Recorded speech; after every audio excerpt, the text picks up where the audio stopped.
qui essayent de nous enfermer et sous-estiment la colère du dollar.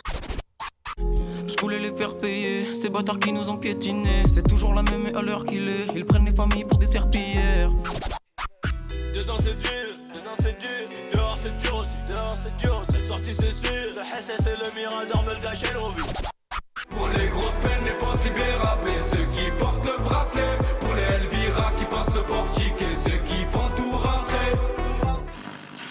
Parce que parfois, on a vraiment la rage contre la prison. Parce que ça nous renforce d'écouter les témoignages des autres. Parce que la police et la prison sont des menaces racistes. Pour les gars de Gîte Versailles, pour les gars de Villepinte, et pour toutes ces visiteuses de parloir qui font rentrer le sucre et l'espoir, otages des mêmes portes et couloirs, des mêmes petits pouvoirs. Armé de peine, j'étais sur le banc, ils m'ont pété, je suis aux arrivants, F1-2. Je me demande quoi écrire dans mes lettres, qui passera sous la censure, se fera rire. 1 heure pour se raconter des bouts de vie, à bout de souffle. Parce que les parloirs sont souvent trop courts. Parce que la radio permet de communiquer par-dessus les murs de la tôle. Casse-Muraille, une émission pour libérer la parole des prisonniers, des prisonnières et de leurs proches. En direct jusqu'à 18h30 sur Prune 92 FM et sur prune.net. Bonjour, il est 18h et vous êtes sur Casse-Muraille, sur Prune 92 FM et on écoute Casse-Muraille. Du coup, Casse-Muraille, c'est une émission de radio anticarcérale. On s'oppose à toutes les prisons, à tous les enfermements et plus généralement à la répression d'État et à tous les outils qui sont au service de l'État pour pouvoir appliquer sa domination sur la population. Aujourd'hui, je suis avec Tim et Clara. Bonjour. Salut. Salut. Et il y a également Chat qui est venu pour assister à l'émission. Bonjour Chat. Salut. On a prévu de parler des QLCO. Hein, on en a déjà parlé à l'émission. Si vous nous écoutez de temps en temps, vous voyez c'est quoi? C'est les quartiers de haute sécurité dits contre la criminalité organisée, mis en place à Vendin-le-Vieil et à Condé-sur-Sarthe. Quelqu'un Oui, présente en fait, Darmanin, qui est ministre de la Justice et des prisons, a fait un peu sa campagne là-dessus, sur la lutte contre le narcotrafic. Donc, ils ont vraiment réussi avec Retailleau à faire rentrer le mot narcotrafic dans le langage commun de la répression et de l'analyse de ce qui se fait d'illégal en France. Alors pour nous, narcotrafic, vraiment on l'utilise avec des guillemets parce que ça correspond à pas grand-chose. Enfin, c'est pas une réalité spécifique. Donc c'est juste les personnes qui font du trafic de drogue en France. Et donc dans le cadre de cette campagne, Darmanin, l'année dernière, il a fait passer une loi qu'il a appelée la loi pour sortir la France du piège du narcotrafic, je crois. Et dans ce truc, il y avait des nouvelles prisons qu'il avait annoncées en grande pompe, qui seraient des nouvelles prisons pour les 100, ce qu'il appelait les 100 plus gros narcotrafiquants, où il promettait donc d'ouvrir des prisons spéciales et de leur mettre la misère. Ce qui s'est passé, en fait, c'est qu'il a ouvert des QLCO dans des quartiers de lutte contre la criminalisation organisée, dans les maisons centrales de Vendin et de Condé-sur-Sarthe, qui avaient ouvertes elles-mêmes dans les années 2010 en étant déjà présentées comme des maisons centrales ultra sécurisées. Parce qu'il y avait une architecture plus moderne et plein de nouveaux moyens technologiques mis à disposition de l'administration pénitentiaire pour contrôler et surveiller les gens. Et donc là, il y a un quartier de lutte contre la criminalité qui a ouvert à Vendin cet été, où les gens ont été transférés, il me semble, fin août, début septembre. Oui, même avant, hein. En juillet, je dirais. Ouais. À partir de fin juillet, ils ont commencé les transferts. Et où il y aurait environ 90 prisonniers qui seraient enfermés dans ce quartier.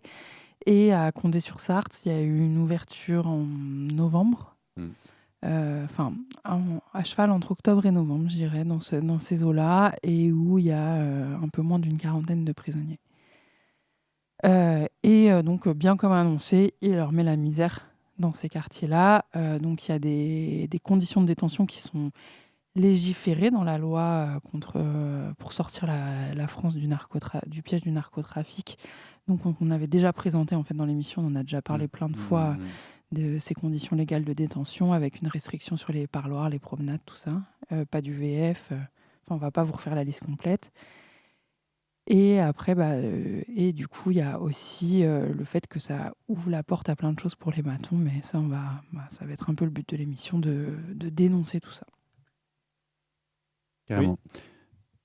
Oui, non, je voulais rappeler que du coup, il y avait des luttes qui se mettaient en place. Enfin, c'est des conditions qui sont vraiment très dures pour les prisonniers. Et dès l'ouverture du premier QLCO à Vendin-le-Vieil, il y avait eu un mouvement de protestation. Plusieurs prisonniers s'étaient mis en grève de la faim. Même plusieurs, je pense que c'était une partie assez importante. Et puis, ce n'était pas qu'une grève de la faim. Il y a eu d'autres types d'actions. Il y a les coursives qui ont été inondées. Et à cette occasion, il y avait eu donc ça date de septembre dernier, mais il y avait eu un communiqué qui avait été écrit par les prisonniers en lutte, qui s'était appelé ironiquement le super cartel de Vendin-le-Vieil. Et je vous ai préparé une lecture de ce communiqué-là qui date de septembre dernier, mais qu'on va réécouter aujourd'hui. Communiqué de presse, super cartel de Vendin-le-Vieil. Grève de la faim à partir du 1er septembre 2025. Nous, détenus, annonçons aujourd'hui une grève de la faim à compter du 1er septembre 2025. Notre mouvement n'est pas dirigé contre nos conditions de détention, mais contre les conditions inhumaines imposées à nos familles. Nos familles paient le prix fort. Elles parcourent des centaines de kilomètres pour venir nous voir, parfois au détriment de leur santé, de leur travail, de leur équilibre. Au parloir, elles se retrouvent derrière un hygiaphone, dispositif justifié officiellement pour éviter l'introduction d'objets illicites. Pourtant, chacun sait qu'un portique à ondes millimétriques détecte déjà tout objet interdit. Même les surveillants témoignent que ce système sert avant tout à casser psychologiquement détenus et familles. Une mise en scène indigne. Les familles, y compris des enfants, sont accueillies par des agents cagoulés, censés les impressionner. Pourtant, en détention même, les agents ne portent pas de cagoule. Les appareils téléphoniques sont limités à 2 fois par semaine sur des créneaux restreints, 8h midi, 14h 16h. Or, à 16h, les proches travaillent et les enfants sont à l'école. Rappelons que nos proches n'ont commis aucune faute. Ils ont un casier vierge. Ils paient leurs impôts et n'ont évidemment aucun numéro d'écrou. La vérité contre les mensonges. Nous ne sommes pas violents avec les agents. Seuls quelques individus isolés et déséquilibrés le sont. La vérité, c'est que les agents sont en sous-effectif et non 250 comme l'affirme le ministre de la Justice, M. Gérald Darmanin. Darmanin ment. Le délégué syndical David Lacroix ment. Notre position. Votre rêve est de nous pousser à la violence. Nous ne tomberons pas dans ce piège. Notre résistance sera pacifique mais déterminée. Le 1er septembre 2025, nous entamerons une grève de la faim pour défendre la dignité de nos familles. Casse-Muraille, une émission pour libérer la parole des prisonniers, des prisonnières et de leurs proches.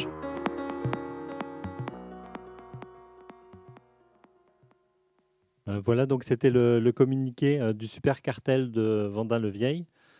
Et du coup, il y a eu des luttes qui se sont poursuivies suite à ce communiqué. Il y a la grève de la faim, je ne sais plus combien de temps elle a duré. Il me semble qu'elle a duré plusieurs semaines. Jusqu'à 15 jours, je crois qu'il y a des gens qui ont tenu. Petit à petit, il y a eu de moins en moins de monde qui la tenait, mais je crois qu'il y a quelqu'un qui a tenu au moins 15 jours. Je pense que c'est vraiment difficile à tenir aussi quand on est à l'isolement parce qu'en fait, on n'est pas au contact avec des gens qui pourraient être en soutien. Et du coup, quand on est juste enfermé entre 4 murs et qu'on n'a pas le sentiment qu'il y ait des gens qui voient ce qui se passe, qui peuvent témoigner et tout ça, je pense que c'est dur de garder du sens dans les choses qu'on fait, sans savoir quelles répercussions ça pourrait avoir à l'extérieur, quoi. Et puis globalement, en fait, c'est assez notoire le fait que les gens ils sortent un communiqué. Déjà, c'est pas tous les 4 matins quand même qu'il y a. Enfin, vu comment l'administration pénitentiaire et la société en général fait tout pour que les personnes qui auraient à se rebeller restent dans leur coin et se débrouillent avec leurs problématiques de vie, mais de façon hyper individuelle. C'est assez rare qu'il y ait des communiqués collectifs et des actions collectives qui soient menées. Et là-bas, enfin, je sais pas, j'ai l'impression que c'est vraiment de notre responsabilité d'essayer de donner le plus de visibilité possible à ces actions, parce que c'est des risques de ouf qu'ils prennent pour sortir ces informations-là de ces quartiers qui sont justement pensés pour être hermétiques et que les gens aient zéro contact avec l'extérieur. Et c'est... Enfin, je sais pas, faut soutenir ça, quoi. Le fait que les gens ils soient un peu mis acculés au pied du mur et qu'ils sortent quand même des trucs collectivement. Et que s'il n'y a pas de relais à l'extérieur, c'est des coups d'épée dans l'eau, quoi. Oui, c'est chaud. Et comme tu disais, oui, le fait... tu as dit qu'ils étaient à l'isolement. Enfin, c'est pas vraiment l'isolement, mais c'est... Enfin, légalement, ça s'appelle pas de l'isolement. Et le fait qu'ils tournent à 5 en promenade, c'est pas de l'isolement.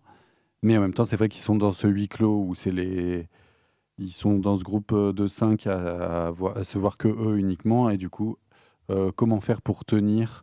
Comment faire pour se dire pour se donner de la force, pour se soutenir aussi dans tenir un mouvement collectif, quoi. Oui, c'est même difficile de savoir si, au-delà, dans le reste de la prison, les gens continuent ou pas, en fait. Oui, parce que pour quand même repréciser un peu l'état de la possibilité de faire des choses collectives, donc comme tu disais, ils sont un maximum 5 par aile. Ça veut dire que ça, c'est à Vendin et à Condé, c'est la même. Ils sont maximum 5 prisonniers par aile. Ça veut dire que à chaque mouvement dans la tôle, donc ce qu'on appelle un mouvement, c'est quand le prisonnier il sort pour aller à l'infirmerie, au parloir, à l'atelier ou je sais pas quoi, même si là ils ont pas d'atelier. Mais du coup, les mouvements se font de façon individuelle. Donc il n'y a jamais de moment où il y a des prisonniers qui marchent ensemble dans les couloirs, dans les couloirs du QLCO.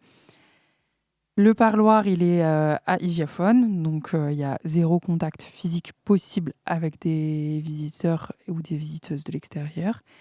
À part, comme ils disent, ils mentionnent que les enfants peuvent être amenés du côté, de l'autre côté, qui pourraient avoir des contacts avec leur môme, sauf que les matons sont cagoulés et que du coup, à un moment, les gamins, ils se retrouvent à passer du côté où il y a leur daronne, à devoir passer avec des cagoulés pour être amenés du côté de leur daron. Et du coup, c'est trop traumatisant pour des enfants. Ou que même des parents puissent s'imaginer de laisser faire ça. En fait, c'est une manière de faire qu'il y a ni contact, qu'il n'y a pas de contact possible même avec leurs enfants, quoi. Et que les visiteurs ou visiteuses peuvent être fouillés, même palpés, quoi. Ouais. Même les gamins. Même les gamins, ce qui est aussi j'ai le mot nouveauté qui me vient en tête, mais je trouve que ça montre pas assez que c'est trop rétrograde quand même, que c'est une perte de droit par rapport à des combats qui ont été menés. Et qu'il y a des portails à ondes millimétriques, donc comme dans les aéroports, où on voit en 3D tout ce qu'il y a sur toi. Donc, c'est absurde au bout d'un moment, quoi. Il y a une vitre de toute manière, donc il y aurait finalement même pas besoin de fouiller les... Et d'ailleurs, c'est ça qui sort de ce communiqué, c'est de dire regardez comment ils mettent la misère à nos familles, quoi. Et que finalement, pour punir les prisonniers, c'est à leur famille qu'on s'en prend. Ouais. Et que du coup, en promenade, ils tournent toujours avec les 4 mêmes gars. En gros, c'est les seuls autres visages, quoi, qu'ils voient dans la détention. Et il y a quand même des fouilles qui sont presque systématiques à chaque mouvement, des fouilles à nu. Mais bon, donc ça, c'est un peu ce qui est commun à Condé et à Vendin. Ouais. Et peut-être qu'on va écouter une petite musique avant de se concentrer un peu plus sur des infos qui sont sorties de Condé. Ouais. On peut écouter Loin d'ici de Zamdam. Et Niska. Oui, et Niska, pardon.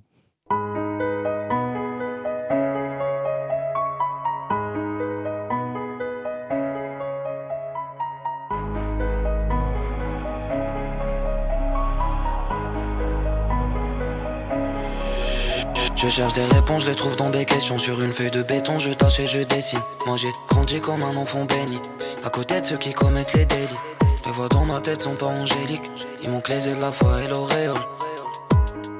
Enfant des abysses, laisse-nous dans le noir et on rayonne. Ah, la haine c'est instinctif, c'est peut-être héréditaire.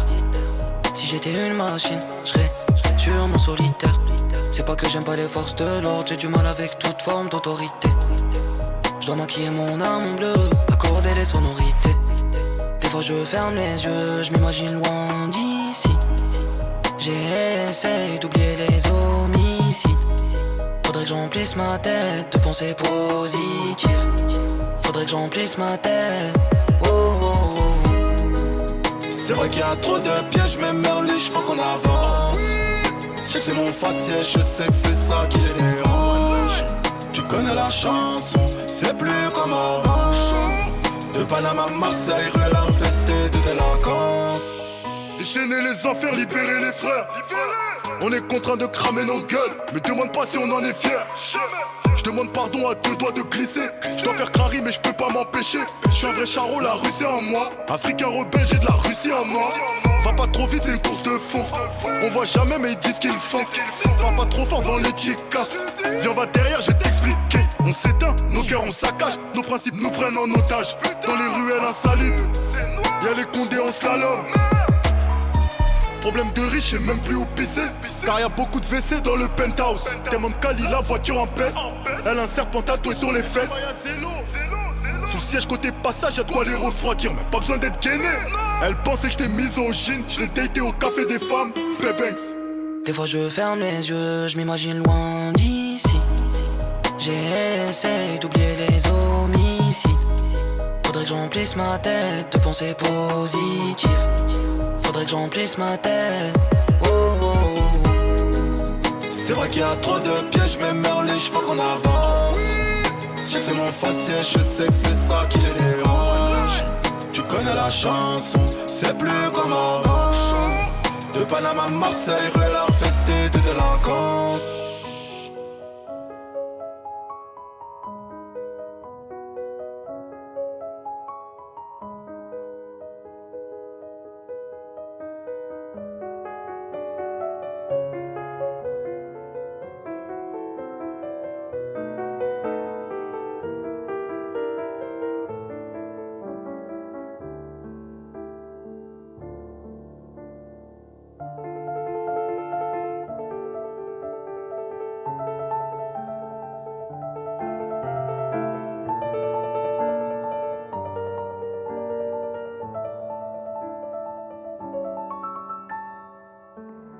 Pour partager ton histoire, dénoncer ce que tu affrontes ou tout simplement envoyer de la force à l'intérieur, appel et SMS au 07 82 98 43 59. Donc on est toujours sur Prune à l'écoute de Casse-Muraille et on parle aujourd'hui des QLCO, les quartiers de lutte contre la criminalité organisée.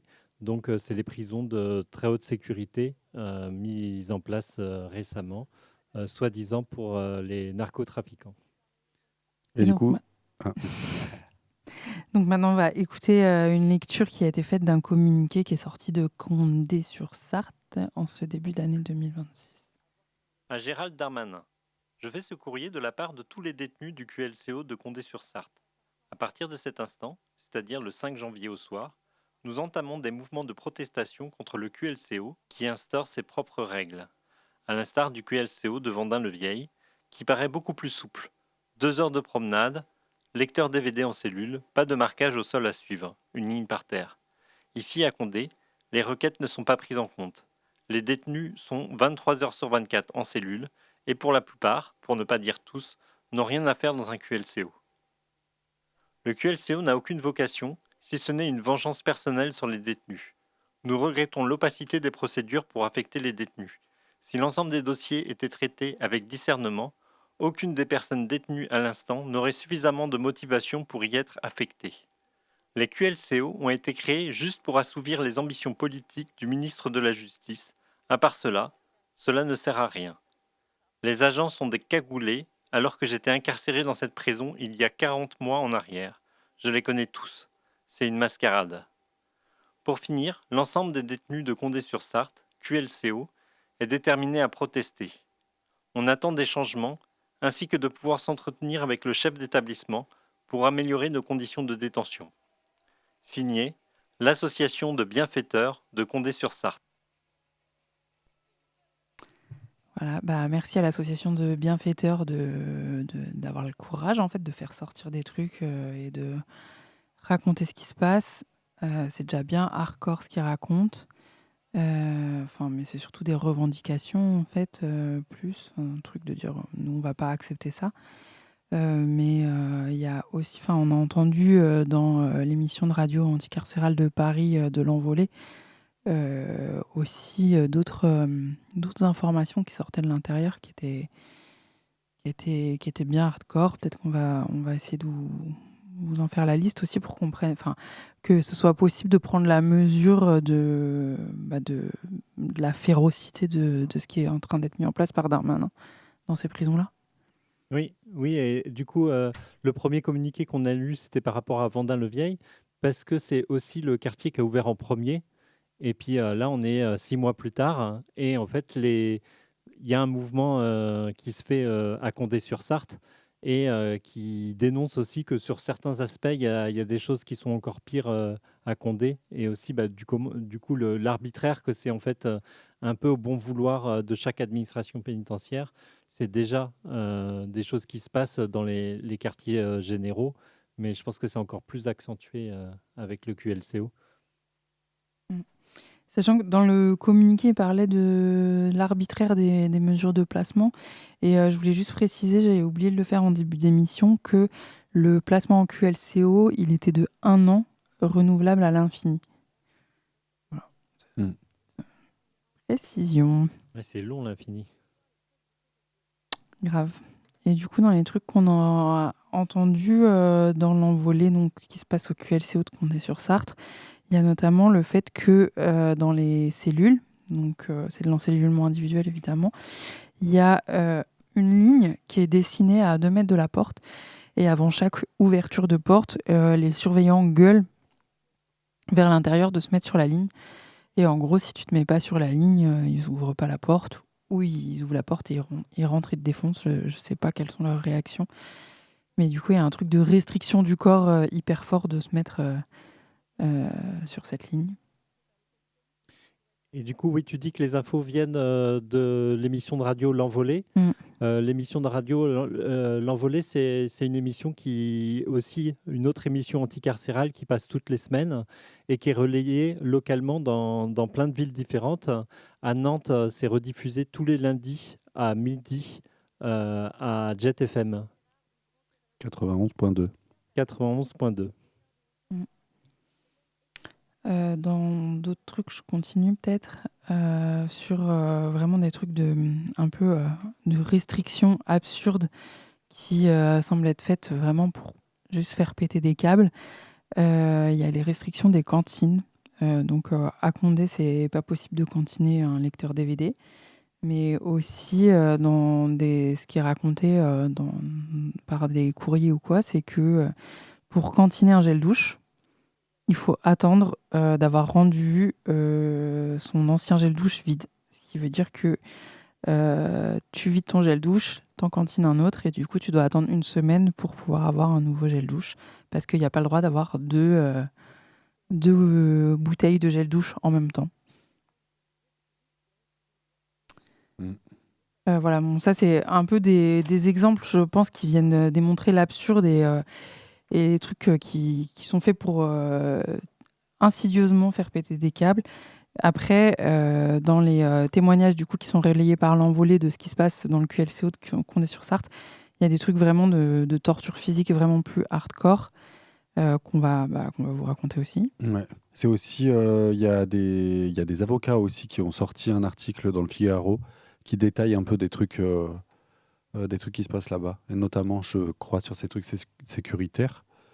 Notamment le fait qu'il faut... En fait, à chaque mouvement de prisonniers, il y a 3 à 8 agents qui sont présents. Et dans le cadre de ces mouvements, du coup, les gens doivent... quand ils marchent dans le couloir, à chaque fois qu'ils s'arrêtent, ils doivent mettre leur tête contre le mur. Et il y a une punition s'ils ne le font pas.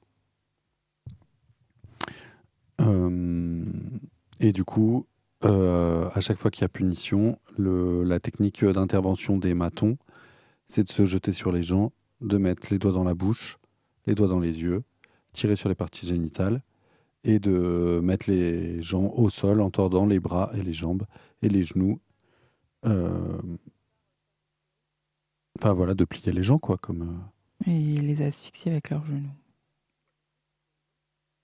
Oui, même tu racontais avant l'émission là qu'il y avait des consignes très détaillées et même des fois avec une certaine lenteur de avance, arrête-toi, et que pareil pour les fouilles, que en fait tout est décrit. Maintenant, enlève ton pull, donne-moi ton pull, enlève ton t-shirt, donne-moi ton t-shirt. Enfin que c'est tout.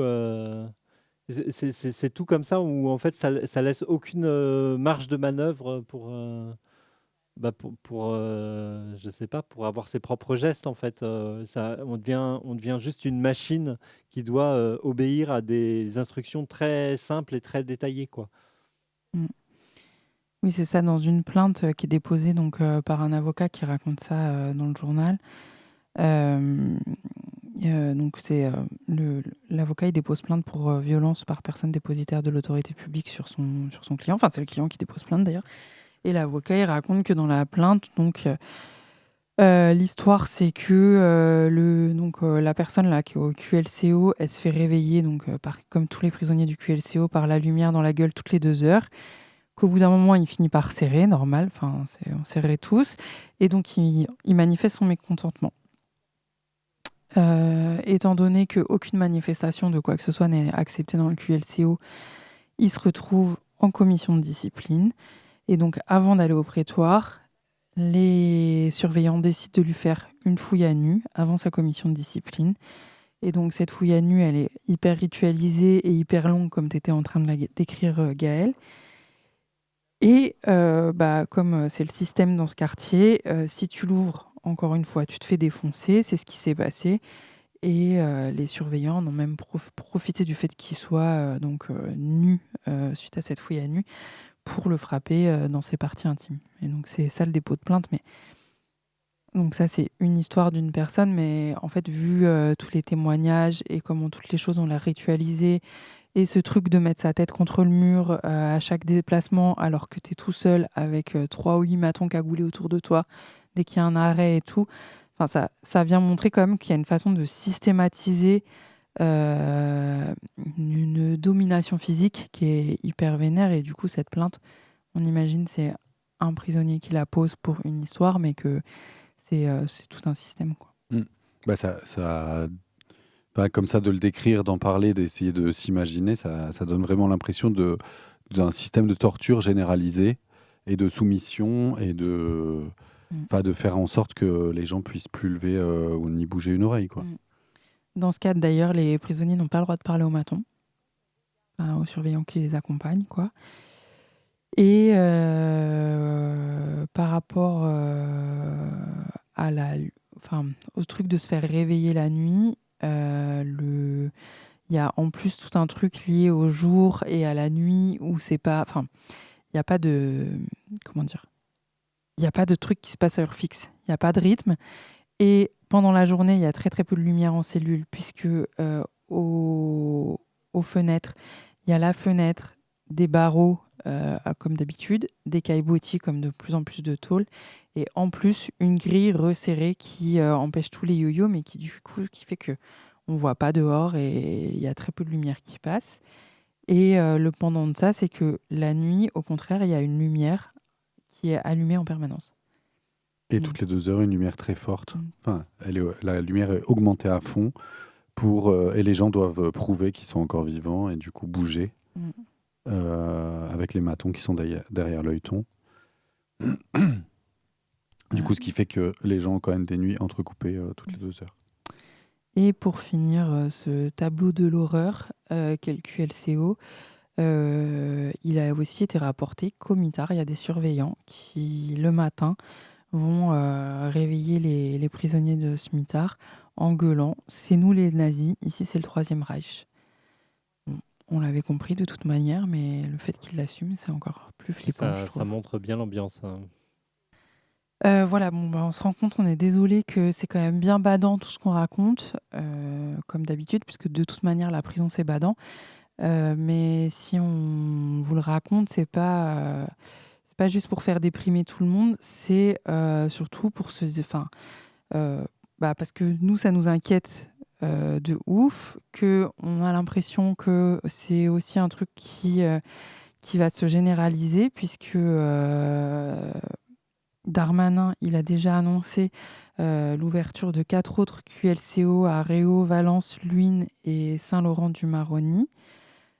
Qu'il a annoncé des nouveaux plans où il veut mettre des millions et des millions pour sécuriser les prisons, c'est-à-dire rajouter encore plus de systèmes, de technologies qui sont restrictives pour que les prisonniers puissent trouver des brèches dans toutes les limitations qui leur sont faites. Et aussi, ça